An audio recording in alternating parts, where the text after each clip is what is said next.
Hey guys! Oh wait, no, wrong channel. Welcome back everybody.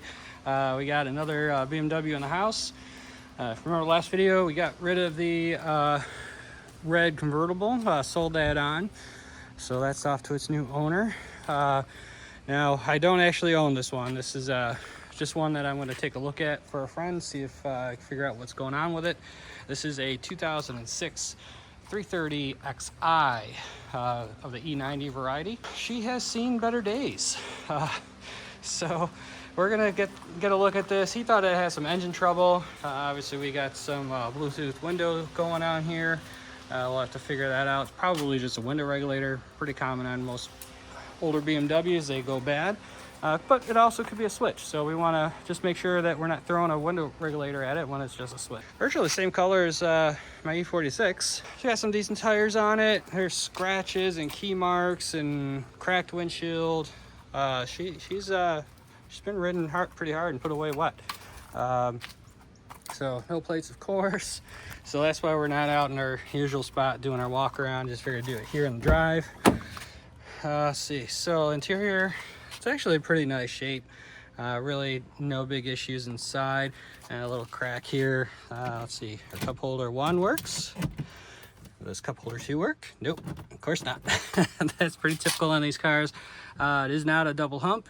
And that's not just a bedroom position, but if it had the iDrive, you'd have that double hump there. So definitely did come from up north. It does have the snow brush. So I imagine this is gonna be a lot of fun working on underneath. Back looks good. Let's see if we can get in the trunk.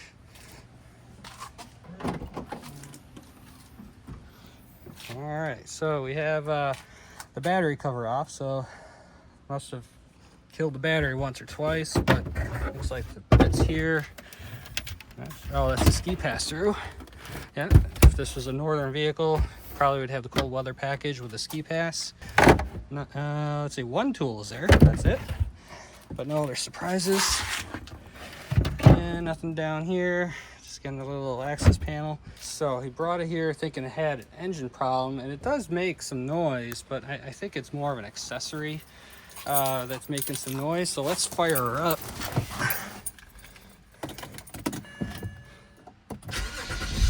Starts pretty good, but runs like crap.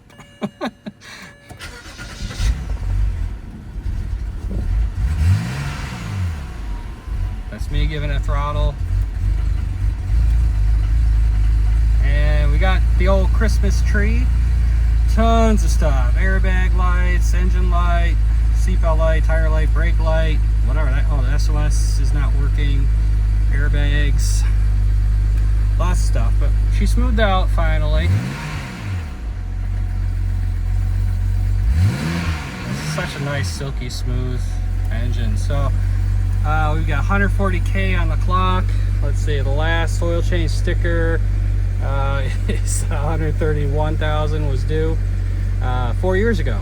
I'm hoping they've done oil changes since then, but who knows? So let's pop this hood. Hot. All right. She needs hood strut, so I gotta hold her up.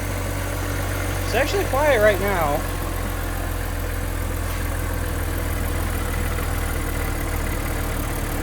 Maybe you hear a little bit of the rattle. It gets louder. You can hear her starting to misfire again, run like crap. So this color is actually sparkling graphite versus my steel gray on the E46. So it's very similar. Oh, she's gonna be nice and quiet, but what we're gonna need to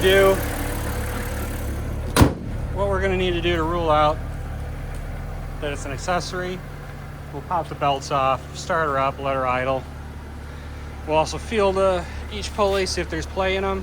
I did scan it. It does have some mass airflow sensor codes, but that could also be from vacuum leaks, which could be intake tubes, just like on the E46. Could be cracked valve cover, again common with the E46 that got carried into this. So we'll have to dive into this, get our vented smoke machine on it, see what's going. We got some noise from the front wheel when I moved it around, so I could have a CV that's bad. I can hear it hunting pretty good, huh? So we'll have to dive in a little bit, but just want to do a quick walk around. We got to move high-hole silver out of the way, and we got it in the garage. Oh, now we can kind of hear it.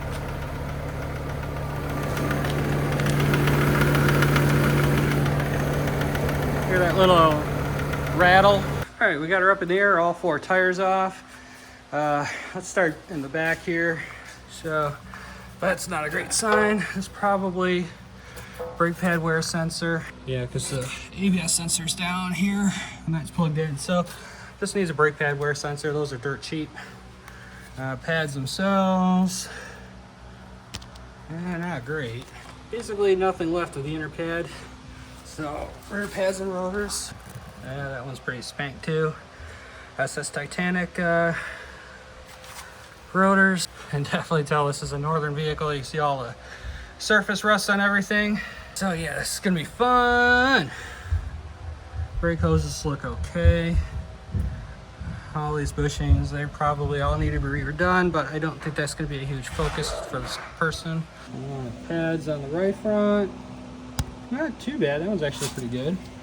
Inner pad, it's a bit worn, it's not terrible. But see all the spider webs? This thing has been sitting. That's a definite sign that this has not been on the road in a while. Front pads aren't too terrible, but the rotors are shot. Pads on the inside aren't too bad, but here's our scrape noise. You see it on the caliper? Why is the caliper rubbing? It actually wore a groove into this caliper. Why did that happen? We don't have our anti-rattle clip. Oh yeah. See, it's hitting this wheel. I wonder if this wheel is bent. It's hitting just on 2 sides. I bet this wheel is bent. Either that or the caliper's just not seated right. So we'll have to figure out why this is rubbing. That is not good. It's almost like the caliper's not down far enough. Oh yeah. So, all right. So now take a looky here. I got you in here. You see this little ear? So you see this little ear here? How the caliper's sitting down in that? And how the bottom of the caliper is past the pad. And let's go this side. And we see that the caliper's not in the right hole. And it's way up. Now why? We have the wrong pads. Caliper looks right. I bet someone just put it on wrong. But we need pads and rotors all the way around. Original shockage, 2-piece bump stop. Lots of spidey web. Now we're underneath. We see more rusties, a lot more spideys. Apologize for some fan noise. It's a little hot. Oil pan, reasonably dry. I have to be careful where I grab. I don't want to grab something and rip it off with this rust. A little wet on the back here. Could be it's probably oil pan gasket or rear main, but it's very minor. It's just getting that cross member a little wet, not too bad. Looks like someone just put a transmission pan on it. I noticed when I did drive a little bit, it engaged gears pretty harsh. So I wonder if they're trying to fix that.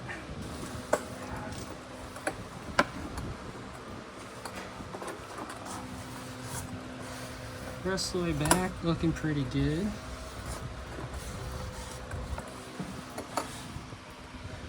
Yeah, those bushings are a bit past it. They're all cracked, but it's probably fine for a beater.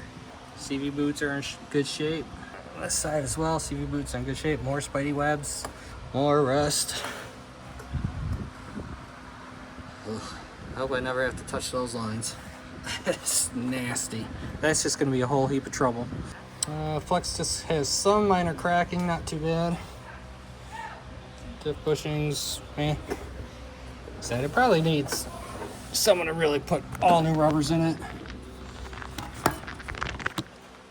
I doubt for this customer they're going to want it. Upper diff bushing is looking pretty good. I mean, it's cracked, but it's not torn. Yeah, underneath I don't really see any huge surprises. Back up front, we've got a little bit of weepage out of the left front CV boot or CV axle, but it's just damp. I mean, it could be like that for years, so I really wouldn't worry about it. It's not dripping on anything. There's lots and lots of rust. This was definitely a northern vehicle. So, got the hood open. Gonna go pull the airbox out just to see what's going on. Notice the 2 screws are missing there. This duct popped right out. Yeah. That's not supposed to happen. It's not even clamped in. So that's probably on this part issues. Helps if the airbox is actually connected. So let me get this out here. We're gonna do a quick smoke test. Well, that could just be her issue right there. Probably not. Oh. Someone's been here before. Yeah. One of them. It's top of a coil pack. Someone's been here before. Alright, well, let me get this thing out. Let's start there. Alright, so at first glance, looking around, I know you really can't see it, but the belts look good. You don't see any huge oil leaks. We didn't really see any down below, so that's good. Other than just the random hardware that's all over the place. This is also loose. This is loose. So someone's been in here. I'm not sure what they were doing. Probably should take the cabin air filter housing stuff out of the way. But we'll just smoke it, see if we can see smoke. That'll be our first step, and if we need to, we can dive deeper. So, got our Autoline Pro Ventus smoke machine here. Got the intake adapter in, and again, I absolutely love this thing. Just press the button, starts bubbling, and we got smoke already. So, we just come down here, plug her in, and hopefully we don't see smoke, but you know, we might. It could just be that we had massive air leaks past the mass airflow sensor. That would certainly cause all that rough running. Not seeing anything instant, so our intake boots are probably good. Alright, so I don't think it's going to show up on camera because it's just faintly coming, but down here behind the throttle body there's looks like a CCV hose, and so that could be where it's coming from. Kind of hard to pinpoint it, you really can't see it. There's definitely a leak in there. Yeah, so I'd say that's probably what's leaking and causing our vacuum leak and our core running. Another possible leak point is this valve cover, and I don't see that we're getting smoke out of the valve cover yet. It's probably just that CCV system, so that's pretty easy. I mean, I think we'll have to take the intake off to get to it, but these are pretty easy, a lot easier than the M54. So we're inside the car, we got the airbox inside, and I just noticed this.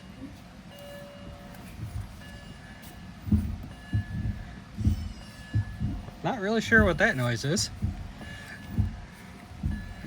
but it don't sound very good. Anywho, let's get this thing started, see if we can find that other noise, and also see if it runs a little better without having massive vacuum leak past the MAF. Nope. That was not it. And it's worse.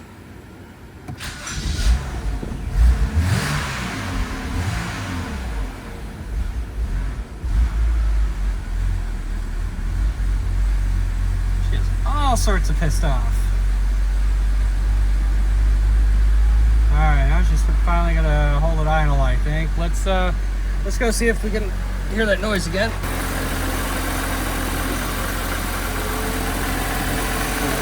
Firstly, I'm looking at the pulleys themselves, see if I can see wobbling.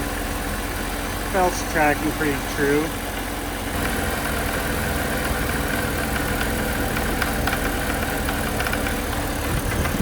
Could be backfires, lean backfires in the intake.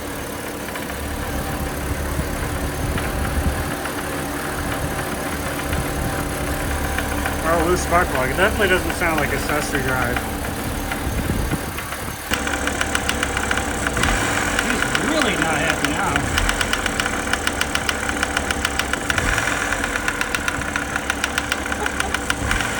I think this thing's toast. Take a fork in there.